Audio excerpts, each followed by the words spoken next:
Salut tout le monde, on va regarder ensemble le 1.16.11, un numéro de synthèse où est-ce qu'on va comparer dans le fond des ondes stationnaires sur deux cordes différentes.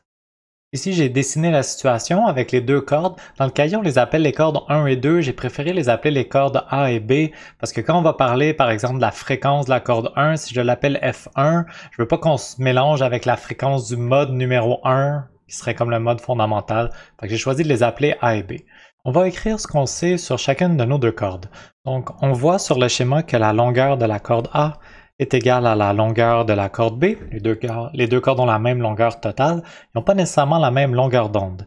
Pour la corde A, je remarque que j'ai une longueur d'onde complète qui correspond à la corde. Ça veut dire que la longueur de la corde A est égale à une longueur d'onde, ou lambda A égale LA. Sur la corde B, par exemple, j'ai une et demie longueur d'onde.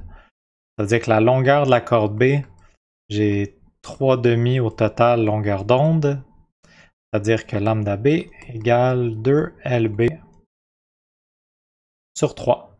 On a aussi une information sur la densité linéique des deux cordes. Ce qu'on nous dit, c'est que la densité linéique de la corde B est 2 fois plus grande que la densité linéique de la corde A. On nous dit aussi que les tensions des deux cordes sont identiques et que la fréquence à laquelle oscille la corde A, c'est 200 Hz. On aimerait trouver la fréquence de la corde B pour être capable de calculer le battement. Ce que je vais faire ici, il y a comme plusieurs chemins si on veut pour se rendre à la réponse, mais le but du jeu, c'est vraiment de calculer la fréquence de la corde B pour être capable de trouver le battement.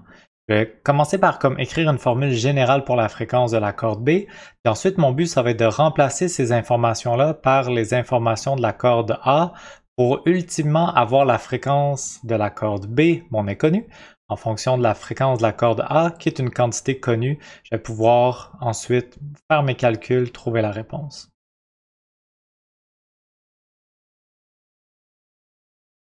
Ok, commençons avec le numérateur. La tension dans la corde B est égale à la tension dans la corde A. Fait que je peux remplacer FB par FA. Les deux tensions sont égales. Pour la densité linéique de la corde B, c'est 2 fois celle de la corde A. Donc j'ai 2 fois mu A. Pour ce qui est de la longueur d'onde B, au dénominateur, j'ai une relation qui me dit que la longueur d'onde B est 2LB sur 3. Je sais que la longueur de la corde B est exactement la même que la longueur de la corde A, qui est égale à lambda A. Donc, qu'est-ce que je vais remplacer? Lambda B, je vais dire que c'est 2LB sur 3.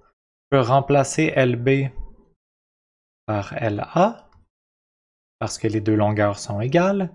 Et je vais remarquer que LA, c'est la même chose que lambda A. Ça, c'est quelque chose que je peux regarder sur le schéma de vibration de la corde A. Maintenant, j'ai trois informations de la corde A. La tension A, la densité linéique A et la longueur d'onde A. Ce que je vais faire, c'est que je vais essayer d'avoir une formule qui inclut juste ces trois paramètres-là pour faire réapparaître la fréquence FA. Fait que tous les chiffres qui sont apparus, le 2 et le 3, je vais vouloir juste comme les mettre devant la formule puis garder juste les variables. Fait que je vais sortir 1 sur racine de 2. Et au dénominateur, j'avais 2 tiers. 2 tiers au dénominateur, c'est comme 3 demi au numérateur. La dernière chose qui me reste à remarquer, c'est que ce qui est à l'intérieur de ma parenthèse ici, ce qui est sous la racine carrée, c'est la vitesse de propagation de l'onde dans la corde A. Et vitesse de propagation de A divisé par lambda A, c'est la même chose que la fréquence de la corde A. Autrement dit, et la fréquence de la corde A, je la connais, c'est 200 Hz. Il me reste juste à remplacer 200 Hz dans la formule et calculer la fréquence pour la corde B. C'est la fréquence à laquelle oscille ma corde B. Maintenant, je vais calculer la fréquence de battement. Ok, j'ai appelé la corde B, puis d'habitude, on appelle FB la fréquence de battement, donc ça peut être mélangeant. Je vais écrire fréquence battement pour pas qu'on se mélange. C'est égal à tout simplement la soustraction entre les deux fréquences. Quand on fait la soustraction, on trouve la fréquence de battement.